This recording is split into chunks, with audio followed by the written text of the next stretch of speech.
देखिए बेटा, कल मैंने कन्वर्जेंट सीक्वेंस के बारे में बताया था आपको कि sequence an is said to be convergent if limit n tends to infinity an is finite.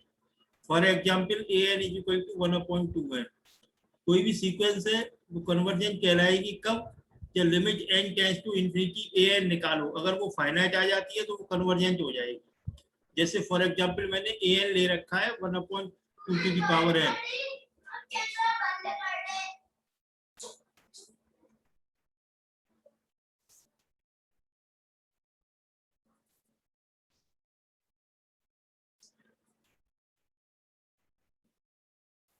Next देखिए बेटा,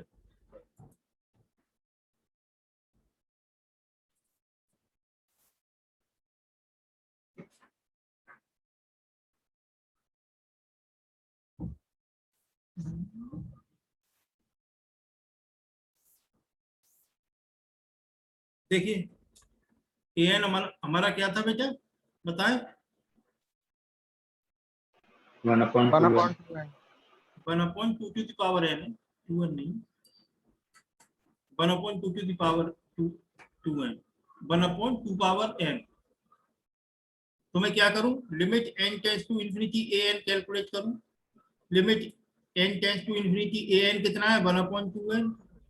n की जगह जब इंफिनिटी लगा दूंगा तो बनेगा 1/2 टू द पावर इंफिनिटी, और 2 to the power infinity infinity होगा आपका, कितना हो जाएगा, ये 0 हो जाएगा। 1/इंफिनिटी कितना होता है? 0। इसका मतलब क्या हो गया, ये फाइनाइट हो गया कि नहीं हो गया? Yes sir. 0। तो an हमारी कैसी हो गई? कन्वर्जेंट। ठीक है, ऐसे ही आता है डाइवर्जेंट। डाइवर्जेंट क्या कहते हैं definition? A sequence an is said to be divergent if limit n tends to infinity an is not finite, that is limit n tends to infinity an plus infinity और minus infinity। ये कह रहे हैं कि an finite ना हो, या इसका मतलब है कि an इन्फिनिटी हो या माइनस इन्फिनिटी हो, फाइनाइट ना हो। जैसे फॉर एग्जांपल हमने एक सीक्वेंस और ले रखी है n square, an is equal to क्या है आपका, अब कितना है an? n square. Limit n tends to infinity an, limit n tends to infinity an की वैल्यू लगा दो n स्क्वायर। जब मैं इसे सॉल्व करूंगा n की जगह इंफिनिटी लगाऊंगा, इंफिनिटी स्क्वायर प्लस इंफिनिटी आ जाएगा।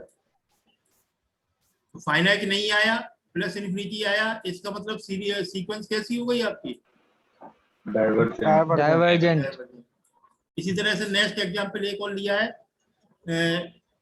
सीक्वेंस है आपकी -2 टू द पावर n। आपका यहाँ पर an है -2 to the power n, limit n tends to infinity an, limit n tends to infinity an की वैल्यू है -2 to the power n। n की जगह इंफिनिटी लगा दोगे, -2 टू द पावर इंफिनिटी, ये माइनस इंफिनिटी आ गया। और जब माइनस इंफिनिटी आ जाए या प्लस इंफिनिटी आ जाए तो सीक्वेंस क्या हो जाएगी हमारी? डाइवर्जेंट।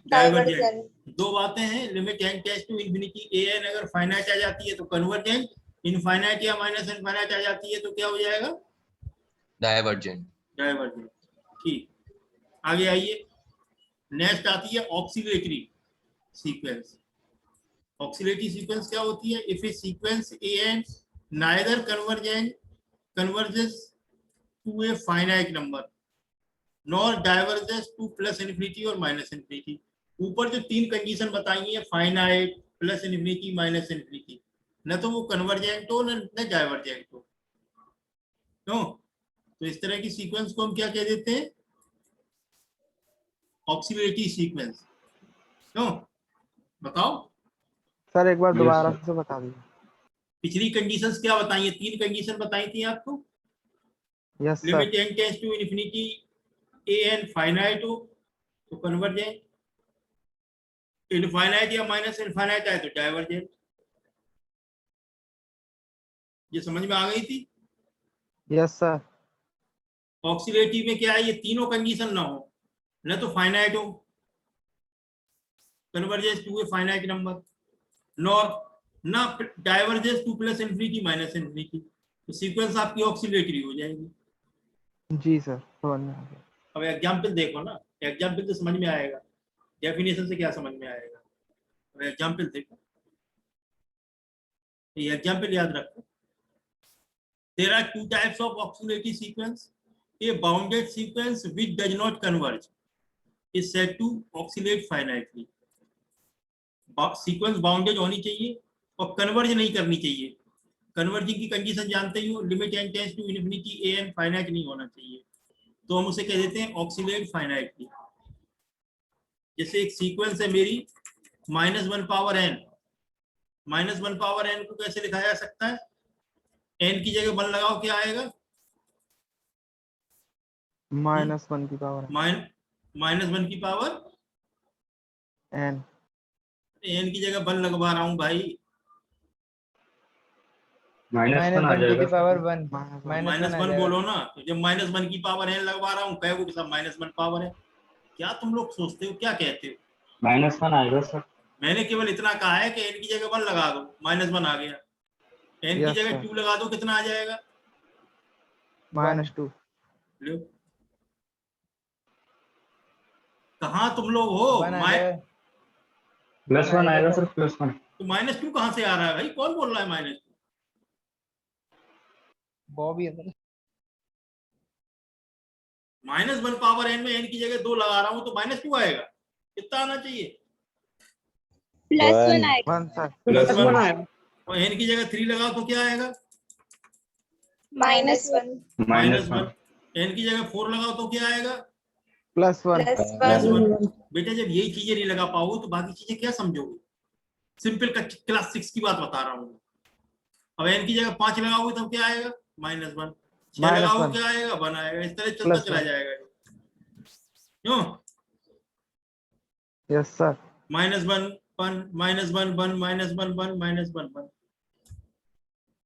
अब देखो जरा, इस सीक्वेंस के कल बताया था मैंने, सारे टर्म -1 से बड़े हैं या बराबर हैं, और 1 से छोटे हैं और बराबर हैं, है कि नहीं है?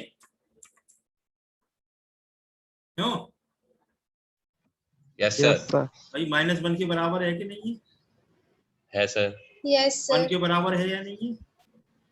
Yes sir. -1 से बड़े हैं कि नहीं है? 1 -1 से बड़ा है। 1 से छोटा है कि नहीं है? -1 1 से छोटा है। तो ये सीक्वेंस कैसी हो गई? बाउंडेड हो गई। अपर बाउंड भी है, लोअर बाउंड भी है, सो इट इज बाउंडेड। तो हमने शुरू में क्या कहा है? A bounded sequence. तो बाउंडेड है sequence which does not converge, और कन्वर्जेंट ना हो। अब कन्वर्जेंट देख लो, कन्वर्जेंट है या नहीं है।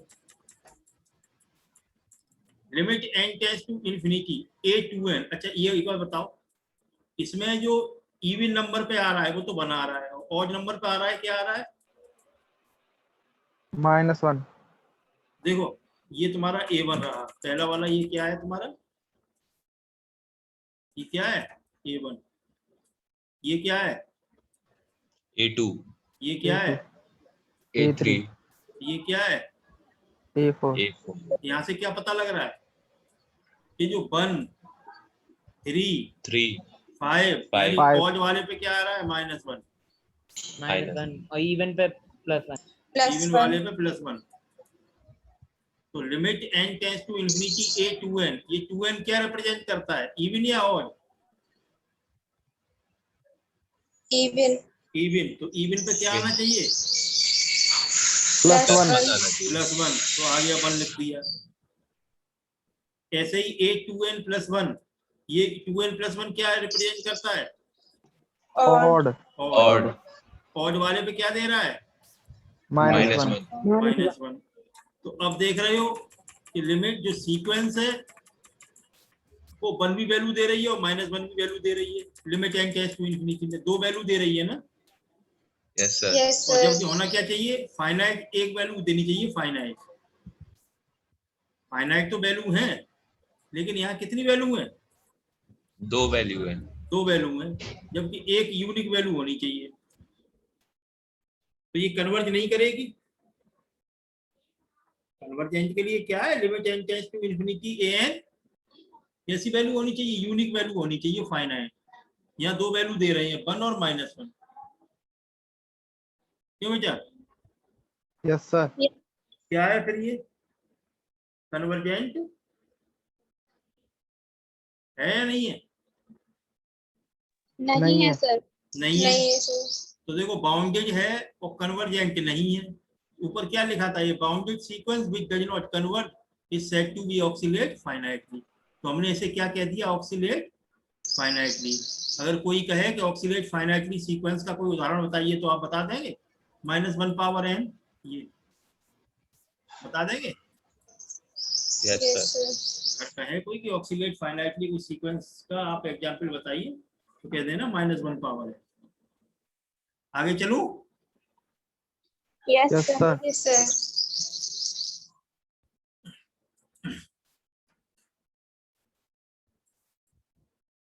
यहाँ देखो,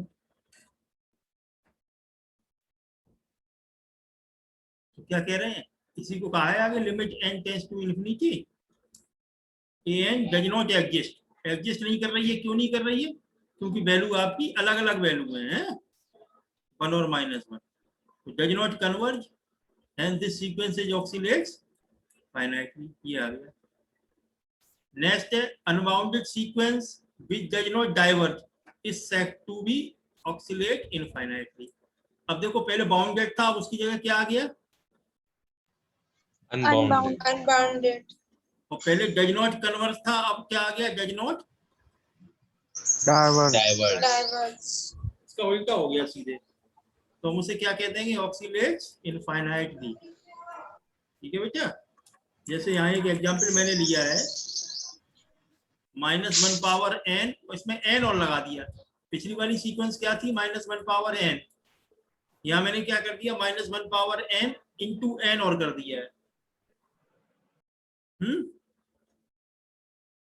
बताओ। Yes sir. Yes sir. इसके बारे में थोड़ी जानकारी करते हैं। n की जगह 1 लगाओ, क्या आएगा?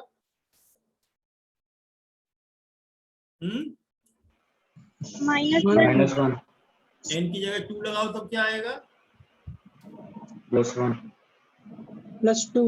ध्यान से देखो, ध्यान से देखो, ध्यान से। -1 +2 आएगा, -1 power n into n। n की जगह 3 लगाओ तब क्या आएगा? -3। -1 पावर 3 और 3 तो -3 हो गया। n की जगह 4 लगाओ तब क्या आएगा? 4। +4। इस तरह से चलता चला जाएगा। -1 2 -3 4 -5 6, इस तरह से आता चला जाएगा। क्यों? Yes yes sir. सर। अब कोई ऐसा नंबर बता सकते हो जिससे सीक्वेंस के सारे टर्म बड़े हों?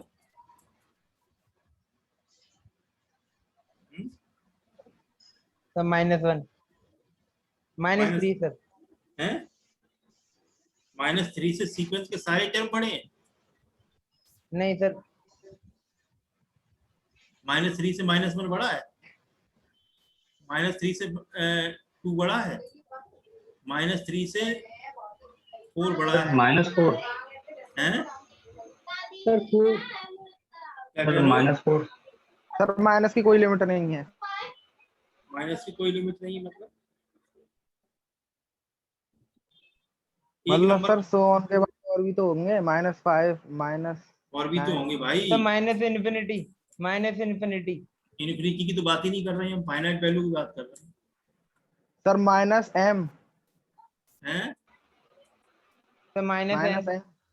केवल नंबर बताओ, नंबर। m और इनफिनिटी की सर बात नंबर तो ऐसे बहुत सारे, सर नंबर तो बहुत सारे हो तो जाएंगे। इसमें सर एक खत्म नहीं हो रहे ऐसे तो। कोई एक बताओ, हम बहुत सारे की बात ही नहीं कर रहे हैं। कोई एक बताओ। सर एक बताएंगे, उसके अलावा सर कोई दूसरा उससे छोटा होगा।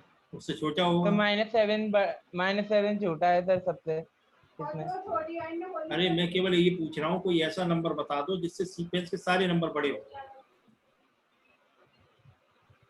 सर ऐसा कोई नंबर नहीं है। कोई नंबर नहीं है? कोई लेके देख लो तुम। चक्कर क्या है? सीक्वेंस में जो नंबर आ रहे हैं तुम्हारे माइनस प्लस आ रहे हैं, कैसे आप डिसाइड करोगे? इसी तरह से कोई ऐसा नंबर बता दो जिससे सीक्वेंस के सारे नंबर छोटे हों।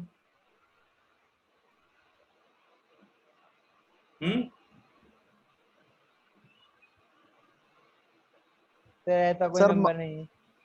सर -0। यार क्या बात करते हो, -0 और 0 में क्या अंतर है? सर -0 क्या होता है? क्या बॉबी बताएगा -0 क्या होता है। -0 कौन सा नंबर होता है सर? वही बॉबी तो पूछ बता रहा हूँ मैं तुम लोगों से, -0 कौन सा नंबर होता है? अरे सर बॉबी है ना सर, वही बताएगा सर, उसी ने बोला है। 0 कहो तो 0 क्या कहो, बताऊंगा? 0 कहो ना। अब 0 से सारे नंबर बड़े हैं या छोटे हैं? सर कुछ नंबर बड़े हैं, कुछ छोटे भी हैं। हैं। कुछ की बात ही नहीं छोटे कर रहा बड़े हूँ, मैं दोनों सारे हैं। की बात कर रहा हूँ। सारे बड़े हैं। मैं ये पता करना चाह रहा हूँ कि ये बाउंडेड है या अनबाउंडेड है। तो मैं ये जानना चाह रहा सर ये हूँ अनबाउंडेड है। अनबाउंडेड है, ऐसे कोई नंबर नहीं सर मिलेंगे। सर ऐसा कोई अनबाउंडेड है, नंबर इसलिए नहीं। कोई नंबर नहीं मिलेगा। हाँ, एक आध नंबर की बात नहीं कर रहा हूँ मैं, पूरी की पूरी सीक्वेंस की बात कर रहा हूँ कि सीक्वेंस के सारे टर्म, ध्यान दो यहाँ पे, ऑल द टर्म्स। यहाँ जो वर्ड यूज कर, खत्म ही नहीं होगा तो खत्म ही नहीं होगा भाई। तो ये सीक्वेंस कैसी हो गई आपकी? अनबाउंडेड। अनबाउंडेड है। अब बाउंडेड अनबाउंडेड पता कर लोगे? कर लेंगे सर। हाँ, पिछले में कर लेंगे सर। पिछले में तो बाउंडेड था, an आपका 1 से छोटा बड़ा इक्वल था और ये ग्रेटर देन माइनस, तो ये तो बाउंडेड था, ये अनबाउंडेड है। ठीक है, अनबाउंडेड हो गए आपके यहाँ पे अनबाउंडेड सीक्वेंस। अब इसकी कन्वर्जेंसी देख लो। अब क्या करें? सर हाँ सर हाँ, सर जिसमें छोटा और बड़ा नहीं पता हो सर, वो अनबाउंडेड हो जाता है ना? और क्या ठीक है। भाई, जिसका ये नहीं पता कि सीक्वेंस के सारे टर्म किस नंबर से छोटे हैं या किस नंबर से बड़े हैं, तो अनबाउंडेड तो हो ही गया। क्यों बताओ? ठीक है सर। अच्छा, अब जरा ये देखो यहाँ पे कि limit n tends to infinity a2n और limit n tends to infinity a2n+1, ये इक्वल हटा देना, यहाँ पे इक्वल नहीं है। ये 2n कैसा नंबर होगा, इवन की ऑड? इवन होगा सर। इवन होगा सर। 2n+1 कैसा होगा? ऑड। ऑड होगा। जरा यहाँ पे ये बताओ कि इवन की पोजीशन क्या है, इवन को कैसे लिख सकते हो? इवन पे आ रहा है 2 आ रहा है, 4 आ रहा है, आगे 6 आएगा, फिर 8 आएगा इवन नंबर पे। क्यों? Yes sir. Yes sir. तो 2 4 6 को कैसे लिख सकते हो? -1 पावर 2n और इंटू 2n, इसे लिख सकते हो नहीं लिख सकते हो? जरा इसमें n की जगह 1 लगाओ, 2 लगाओ, 3 लगाओ, यही आ जाएंगे 2 4 6 8। n की जगह 1 लगाना कितना आएगा? 2 2। n की जगह 2 लगाओ, कितना आएगा? 4 3 लगाओ तो क्या आएगा? 8 6 6 आएगा। 6 आएगा। इस तरह से आप अगर इसमें n की जगह 1 2 3 लगाते जाएंगे तो 2 4 6 8 मिलते जाएंगे।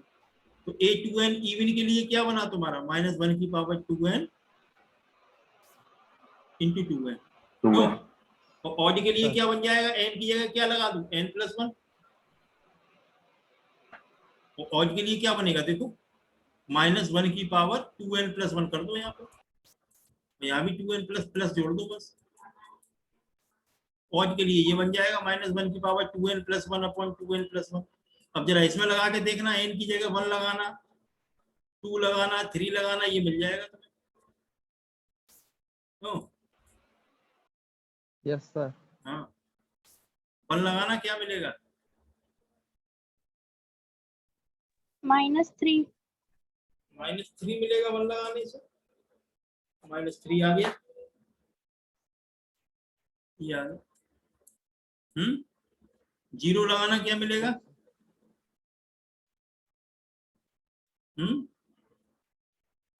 0 लगाने से 0 मिलेगा। -1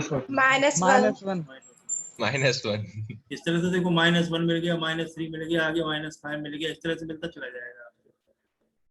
ठीक है, तो ये तो रहा आपका इवन और ये रहा ऑड का। अब n टेंड्स टू इन्फिनिटी लगा के देखो, इनमें -1 पावर 2n हमारा क्या देता है? ये तो इवन है ना, -1 की इवन पावर 1 देगा, 2n रह जाएगा। n की जगह इन्फिनिटी लगाओगे, क्या आएगा? +∞ आ जाएगा कि नहीं आ जाएगा? Yes sir. ऐसे ही -1 की पावर 2n + 1 यानी -1 की पावर ऑड 2n + 1 क्या है आपका? ऑड है सर। ऑड है। तो -1 की पावर ऑड क्या देगा? माइनस देगा। 2n + 1 ये आ गया, n की जगह इन्फिनिटी लगा दोगे -इन्फिनिटी आ जाएगा बेटा। तो देख रहे हो इवन पर इन्फिनिटी आ रहा है, ऑड पर -इन्फिनिटी आ रहा है, ये डाइवर्ज भी नहीं कर रहा है। डाइवर्ज भी कब करेगा? या तो इन्फिनिटी आए या -इन्फिनिटी आए। क्यों? Yes sir. कन्वर्ज कब नहीं करेगा? पिछले में कन्वर्ज नहीं कर रहा था क्योंकि एक पे बना रहा था सीक्वेंस में, एक -1 आ रहा था, यूनिक नहीं आ रहा था ना। यस सर, कोई यूनिक नहीं था। हाँ, a2n और a2n + 1 limit n tends to infinity. यहाँ एक पे इन्फिनिटी आ रहा है, एक पे -इन्फिनिटी आ रहा है। क्यों? डाइवर्ज Yes, भी नहीं sir. कर रहा है। तो देखिए अनबाउंडेड सीक्वेंस है और डाइवर्ज नहीं कर रही है, तो हम इसे कह सकते हैं ऑक्सीलेट इनफाइनाइटली। बाउंडेड सीक्वेंस हो, कन्वर्ज नहीं कर रही है, ऑक्सीलेट फाइनाइटली। अनबाउंडेड सीक्वेंस हो, डाइवर्ज नहीं कर रही है, ऑक्सीलेट इनफाइनाइटली। बात समझ गए? समझ गए सर। नेक्स्ट आपका आता है monotonic sequence. A sequence an is said to be monotonically increasing if an + 1 greater equal than an for every n belongs to n। ये an + 1 कौन सा टर्म है बेटा? सीक्वेंस का आगे वाला टर्म, और ये वाला है पीछे वाला टर्म an। भाई an + 1 आगे वाला टर्म होगा ना, यस सर। और an उससे पीछे वाला टर्म होगा। कहने का मतलब आगे वाला टर्म बड़ा है या बराबर है, और छोटा और पिछला वाला टर्म छोटा है। यानी सीरीज कैसी है? असेंडिंग है सीक्वेंस। भाई किसी सीक्वेंस में आगे वाला टर्म बड़ा है, सर पिछला वाला असेंडिंग है। टर्म असेंडिंग है ना। असेंडिंग है। Yes sir. हाँ, आगे वाला टर्म बड़ा बढ़ते है, क्रम पिछला में। छोटा है, तो असेंडिंग है।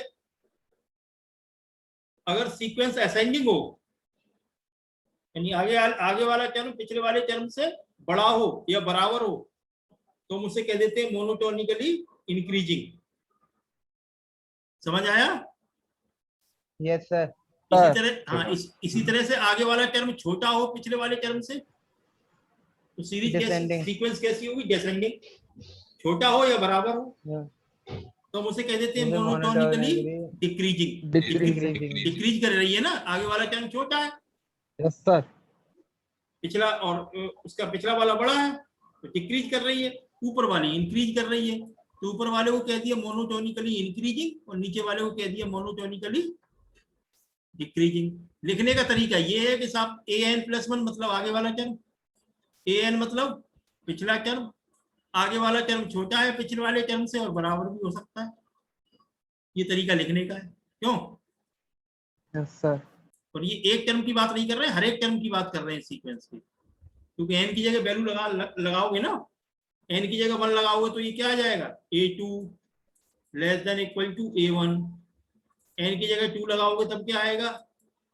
a3 ≤ a2। ऐसे ही क्या आएगा? a4 ≤ a3। तो हर टर्म की बात हो रही है ना। a2 छोटा है, a1 बड़ा है, इधर a3 छोटा है a2 से, a4 छोटा है a3 से, तो इसका मतलब ये पूरी बात आ गई ना मोनोटोनिक डिक्रीजिंग वाली। बताओ।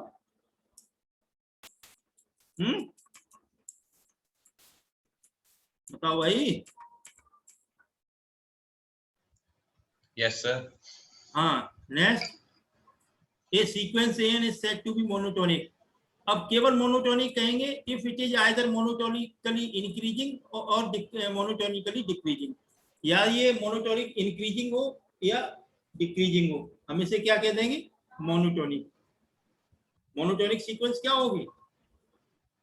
If it is either monotonically increasing और मोनोटोनिकली डिक्रीजिंग। अच्छा, अब देखिए सर दोनों भी हो सकते हैं। क्या दोनों? आइदर आ रहा है भाई, आइदर, या तो या हो, एक ही होगा। दोनों कैसे हो जाएगा भाई? क्यों? बताओ। Yes sir. आइदर लिखा है ना, या तो मोनोटोनिक इंक्रीजिंग हो या मोनोटोनिक डिक्रीजिंग हो। बताओ।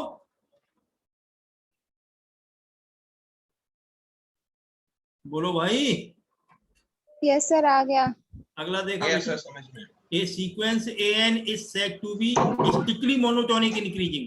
देखो अगर इसमें से इक्वल वाला साइन हटा दिया जाए इसमें से तो ये स्ट्रिक्टली बन जाएगा AN + 1 greater than AN for every n belongs to n। अगला वाला टर्म पिछले वाले टर्म से बड़ा हो, बराबर ना हो, monotonic increasing, strictly monotonic increasing. कितना अंतर है? ये जो ग्रेटर इक्वल देन साइन है ना यहाँ पे, इसमें से इक्वल वाला साइन हटा दो तो ये बन जाएगा स्ट्रिक्टली मोनोटोनिक इंक्रीजिंग। ऐसे ही इस वाले में से इक्वल वाला साइन हटा दोगे AN + 1 less than AN for every n belongs to n, तो ये बन जाएगा मोनोटोनिक स्ट्रिक्टली मोनोटोनिक डिक्रीजिंग। बात समझ में आई? Yes sir. ये वो क्या क्या समझ में आई बताओ जरा, क्या बताया मैंने? सर सीक्वेंस पहले वाले में से में वो तो मोनोटोनिक इंक्रीजिंग स्ट्रिक्टली कब होगा? सर जब ग्रेटर देन इक्वल टू जब होगा तब मोनोटोनिक होगा। हैं? जब इक्वल का साइन हट जाएगा सर, इक्वल का साइन हट जाएगा तो तो स्ट्रिक्टली मोनोटोनिक। स्ट्रिक्टली लग जाएगा। ठीक है, दोनों में। यहाँ देखिए यस सर। यहाँ इक्वल का साइन था और ग्रेटर भी था, तो इक्वल का हटा दो इसमें से, तो ये बना AN + 1 ग्रेटर देन AN, तो ये बन गया स्ट्रिक्टली मोनोटोनिक इंक्रीजिंग। ऐसे दूसरे वाले में से हटा दो तो ये बन जाएगा AN + 1 लेस देन AN, तो ये अगला वाले में हो जाएगा स्ट्रिक्टली मोनोटोनिक डिक्रीजिंग। बताओ।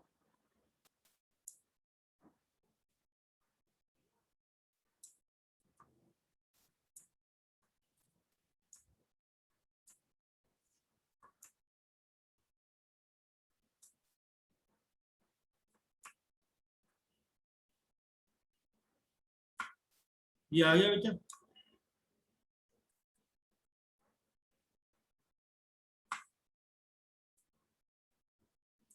ये मैंने बता दिया आपको, strictly monotonic yes sir. Decreasing. ठीक है, ऐसी डेफिनेशन है कि sequence AN is said to be strictly monotonic if it is either strictly monotonically increasing or strictly monotonically decreasing। ठीक है, इसे मोनोटोनिक स्ट्रिक्टली मोनोटोनिक कहोगे कब? या तो ये स्ट्रिक्टली मोनोटोनिक इंक्रीजिंग हो या स्ट्रिक्टली मोनोटोनिक डिक्रीजिंग हो। बात समझ आई आपकी? Yes sir. हाँ, अब देखो इनका सिंबल देखो बेटा, ये मैंने सिंबल यूज किए हैं, इसे कहते हैं देयर एग्जिस्ट। S.T को कहते हैं सच दैट, ये फॉर एवरी कहलाता है। N नेचुरल नंबर का सेट है, R रियल नंबर का सेट है, और ये सीक्वेंस को रिप्रेजेंट करता है। बात समझ आई? सर ये IR है या R है खाली? R है, IR नहीं है। R में इस तरह से लगा देते हैं रियल नंबर के सेट को, ये तो सिंपल R हो गया। रियल नंबर के सेट को हम इस तरह से रिप्रेजेंट कर देते हैं ऐसे।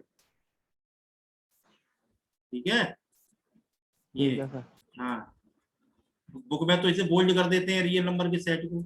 अब यहाँ हम बोल्ड ना करके मैं एक क्या कर देता हूँ, डबल लाइन कर देता हूँ यहाँ पे, तो इससे ही समझ में आ जाता है ये क्या कैसे सिंबल है रियल नंबर का। बताओ। Yes sir. Problems on sequences. Sequences की प्रॉब्लम ये है यहाँ पे, जरा देखिए यहाँ पे क्या है बेटा।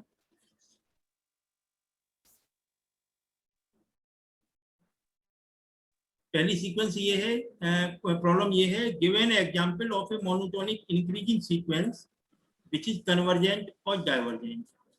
आपको एक एग्जांपल देना है मोनोटोनिक इंक्रीजिंग सीक्वेंस का। ठीक है, तो कन्वर्जेंट है और डाइवर्जेंट है। तो मोनोटोनिक इंक्रीजिंग होनी चाहिए, तो कन्वर्जेंट और डाइवर्जेंट भी होनी चाहिए। तो देखो एक हमने सीक्वेंस ली है n/n+1। ये सीक्वेंस कौन सी है बेटा? n/n+1। जरा इसे टेस्ट करें, ये इंक्रीजिंग भी है और कन्वर्जेंट भी होगी। कैसे जरा देखो, बताएं, बताओ, टेस्ट करें इसे। अरे कैसे ले 10 की जगह 1 रख के। हाँ वो टेस्ट करेंगे।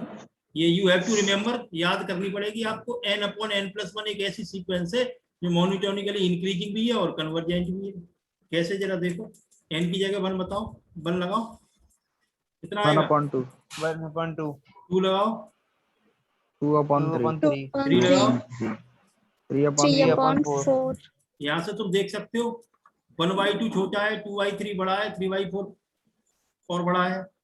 ऐसे ही अगला क्या आ जाएगा? 4/5। क्यों? yes sir, इस तरह से आपकी चलती चली जाएगी ये सीक्वेंस 5/6 और भी आगे। क्यों? yes sir, ये रोक नहीं दिया है, आगे और भी नंबर आएंगे।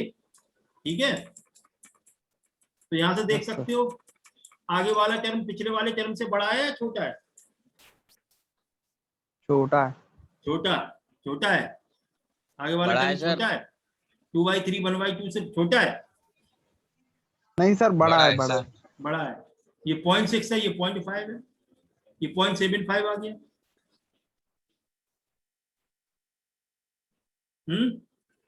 तो आगे वाला टर्म पिछले वाले टर्म से कैसा है?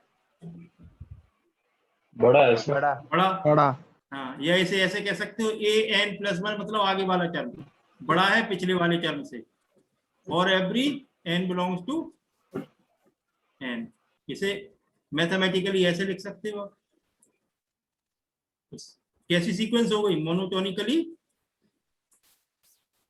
Increasing, increasing, increasing.